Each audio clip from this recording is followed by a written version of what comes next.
يا أيها الناس كلوا مما في الأرض حلالا طيبا ولا تتبعوا خطوات الشيطان إنه لكم عدو مبين۔ ترجمہ: اے لوگو، جو کچھ زمین میں حلال پاکیزہ ہے اس میں سے کھاؤ اور شیطان کے راستوں پر نہ چلو، بے شک وہ تمہارا کھلا دشمن ہے۔ کلوا مما فی الارض حلالا طیبا، جو کچھ زمین میں حلال پاکیزہ ہے اس میں سے کھاؤ۔ تفسیر صراط الجنان میں ہے، مشرکین نے اپنی طرف سے بہت سے جانوروں کو حرام قرار دیا ہوا تھا۔ اس کے متعلق یہ آیت نازل ہوئی کہ زمین میں پیدا شدہ چیزیں اللہ تعالیٰ نے حلال کی ہیں اور لوگوں کے نفع کے لیے ہی انہیں پیدا کیا ہے، لہٰذا صرف ان چیزوں سے بچو جنہیں اللہ تعالیٰ نے خود منع فرما دیا، اور جن چیزوں سے اللہ تعالیٰ نے منع نہیں فرمایا وہ سب حلال ہیں۔ اللہ تعالیٰ کی حلال کی ہوئی چیزوں کو حرام قرار دینا کیسا ہے؟ اس سے معلوم ہوا کہ اللہ تعالیٰ کی حلال کی ہوئی چیزوں کو حرام قرار دینا اس کی رضاکیت سے بغاوت ہے۔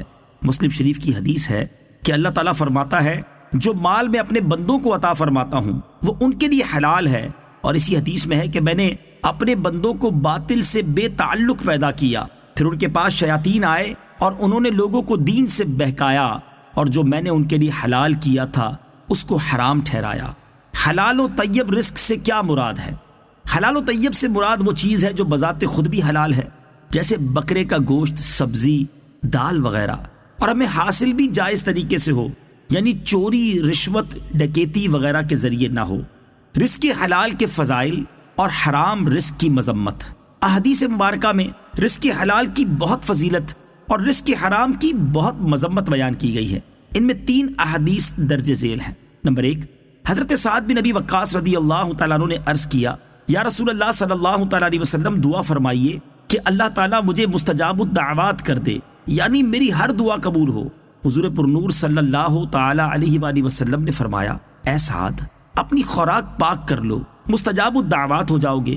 اس ذات پاک کی قسم جس کے دست قدرت میں محمد مصطفیٰ صلی اللہ تعالیٰ علیہ وسلم کی جان ہے، آدمی اپنے پیٹ میں حرام کا لقمہ ڈالتا ہے تو 40 دن تک اس کا کوئی عمل قبول نہیں کیا جاتا، اور جس بندے کا گوشت سود اور حرام خوری سے اگا اسی کے لیے آگ زیادہ بہتر ہے۔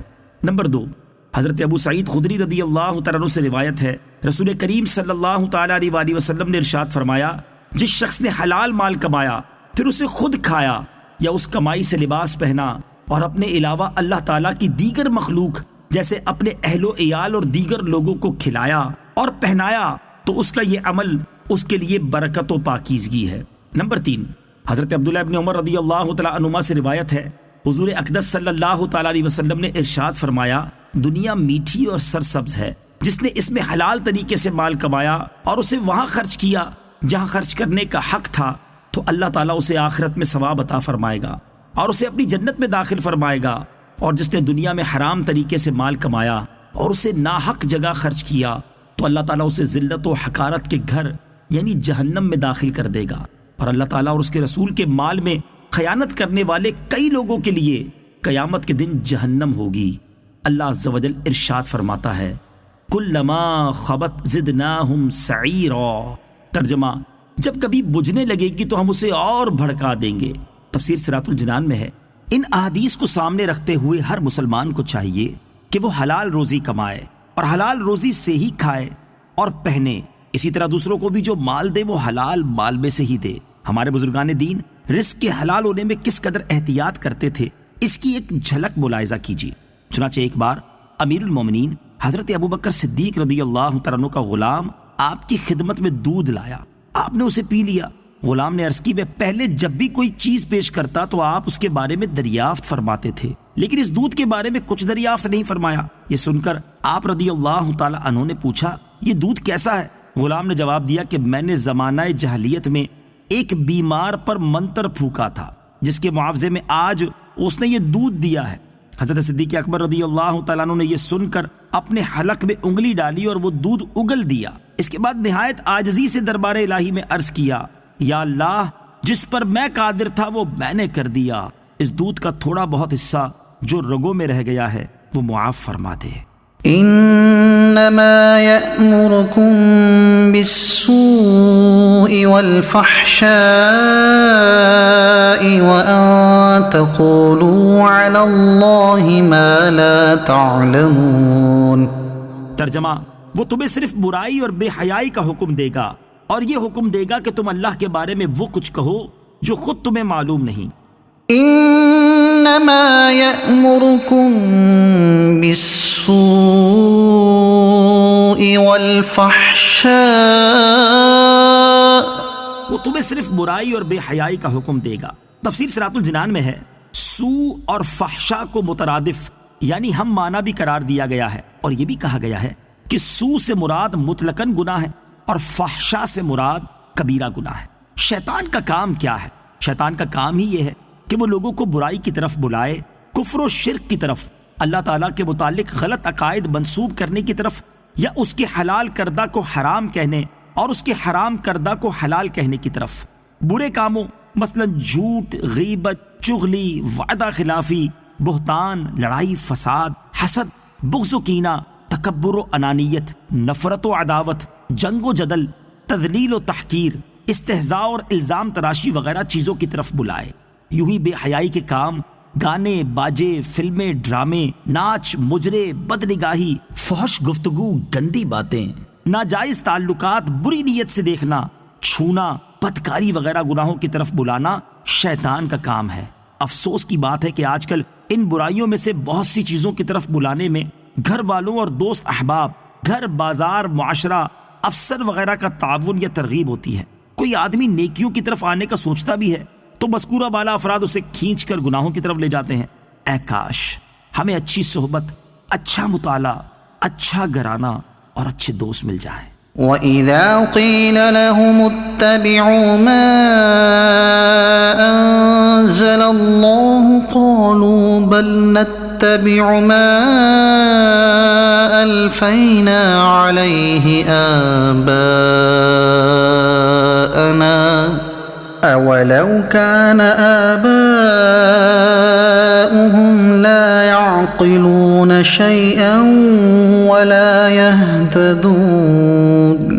ترجمہ، اور جب ان سے کہا جائے کہ اس کی پیروی کرو جو اللہ نے نازل کیا ہے تو کہتے ہیں بلکہ ہم تو اس کی پیروی کریں گے جس پر ہم نے اپنے باپ دادا کو پایا ہے۔ کیا اگرچہ ان کے باپ دادا نہ کچھ عقل رکھتے ہوں نہ وہ ہدایت یافتہ ہوں۔ وَإِذَا قِيلَ لَهُمْ، اور جب ان سے کہا جائے، تفسیر صراط الجنان میں ہے جب کافروں سے کہا جاتا ہے کہ توحید و قرآن پر ایمان لاؤ اور پاک چیزوں کو حلال جانو جنہیں اللہ تعالیٰ نے حلال کیا، تو مشرکین اس کا ایک ہی جواب دیتے ہیں کہ ہم تو اسی راہ و رسم اور طور طریقے پر چلیں گے جس پر ہمارے باپ دادا چلتے آئے ہیں۔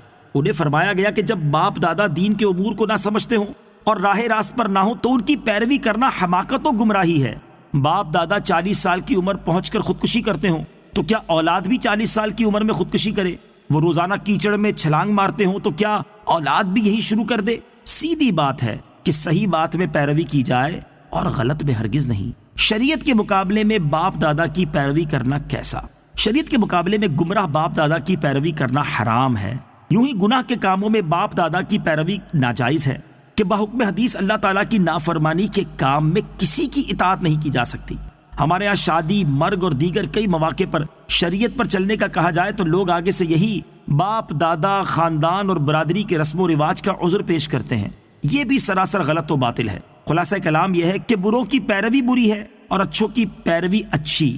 جیسے ہم بزرگان دین، صحابہ، تابعین، ائمہ مجتہدین، اولیاء و صالحین کی پیروی کرتے ہیں تو یہ بہت اچھی ہے کہ اس کا حکم خود قرآن نے دیا ہے۔ چنانچہ فرمایا وَكُونُوا مَعَ الصَّادِقِينَ، اور سچوں کے ساتھ ہو جاؤ۔ ہر نماز میں بزرگوں کی پیروی کی دعا مانگنے کا فرمایا۔ چنانچہ فرمایا صراط الذین انعمت علیہم، ان لوگوں کے راستے پر چلا جن پر تو نے انعام کیا۔ اللہ تعالیٰ ہمیں اچھوں کی پیروی کرنے اور بروں کی پیروی سے بچنے کی توفیق عطا فرمائے۔ وَمَثَلُ الَّذِينَ كَفَرُوا كَمَثَلِ الَّذِي يَنْعِقُ بِمَا لَا يَسْمَعُ إِلَّا دُعَاءً وَنِدَاءً صُمٌّ بُكْمٌ عُمْيٌ فَهُمْ لَا يَعْقِلُونَ۔ ترجمہ، اور کافروں کی مثال اس شخص کی طرح ہے جو کسی ایسے کو پکارے جو خالی چیخو پکار کے سوا کچھ نہیں سنتا۔ یہ کفار بہرے، گونگے، اندھے ہیں تو یہ سمجھتے نہیں۔ ومثل الذين كفروا، اور کافروں کی مثال، حضور پر نور صلی اللہ تعالیٰ علیہ وسلم کافروں کو مسلسل دین حق کی دعوت دیتے رہتے۔ کافر سنتے تو تھے لیکن اس سے کچھ نفع حاصل نہ کرتے، یعنی ایمان نہ لاتے۔ ان کے سننے کی مثال بیان کی گئی کہ جس طرح جانوروں کا ایک ریوڑ ہو اور ان کا مالک انہیں آواز دے تو وہ محض ایک آواز تو سنتے ہیں لیکن مالک کے کلام کا مفہوم نہیں سمجھتے۔ یوں ہی کافروں کا حال ہے کہ حبیب خدا صلی اللہ تعالیٰ علیہ وسلم انہیں حق کی طرف بلاتے ہیں، یہ ان کا کلام سنتے ہیں لیکن جواب میں جانوروں جیسا طرز عمل ظاہر کرتے ہیں۔ ایسے آنکھ، کان، زبان کا کیا فائدہ جس سے کوئی نفع نہ اٹھایا جا سکے؟ اس اعتبار سے تو یہ بہرے، گونگے اور اندھے ہیں۔ اس آیت میں کچھ درس ہمارے لیے بھی ہے کہ دعوت و تبلیغ، واعظ و نصیحت، قرآن و حدیث، اصلاح و تفہیم کے باوجود جو طرز عمل ہمارا ہے وہ بھی کچھ سوچنے کا تقاضا کرتا ہے کہ اس اعتبار سے ہمارے آنکھ، کان بھی کھلے ہوئے ہیں یا نہیں۔ يا أيها الذين آمنوا كلوا من طيبات ما رزقناكم واشكروا لله إن كنتم إياه تعبدون۔ ترجمہ، اے ایمان والو، ہماری دی ہوئی ستھری چیزیں کھاؤ اور اللہ کا شکر ادا کرو اگر تم اسی کی عبادت کرتے ہو۔ واشکروا للہ، اور اللہ کا شکر ادا کرو۔ تفسیر صراط الجنان میں ہے اللہ تعالیٰ نے ہمیں کھانے سے منع نہیں فرمایا بلکہ کئی مقامات پر رزق الہی کھانے کا بیان کیا، جیسے سورہ بقرہ آیت 168، سورہ مائدہ 87 اور 88، سورہ اعراف آیت نمبر 31 اور 32 اور سورہ نحل کی آیت نمبر 114 وغیرہ۔ الغرض اس طرح کی 20 مقامات ہیں جہاں رزق الہی سے لطف اندوز ہونے کی اجازت دی گئی ہے۔ صرف یہ شرط لگائی ہے کہ حرام چیزیں نہ کھاؤ، حرام ذریعے سے حاصل کر کے نہ کھاؤ، کھا کر غافل نہ ہو جاؤ۔ یہ چیزیں تمہیں اطاعت الہی سے دور نہ کر دیں۔ کھا پی کر اللہ عز و جل کا شکر ادا کرو۔ چنانچہ فرمایا اور اللہ کا شکر ادا کرو اگر تم اسی کی عبادت کرتے ہو۔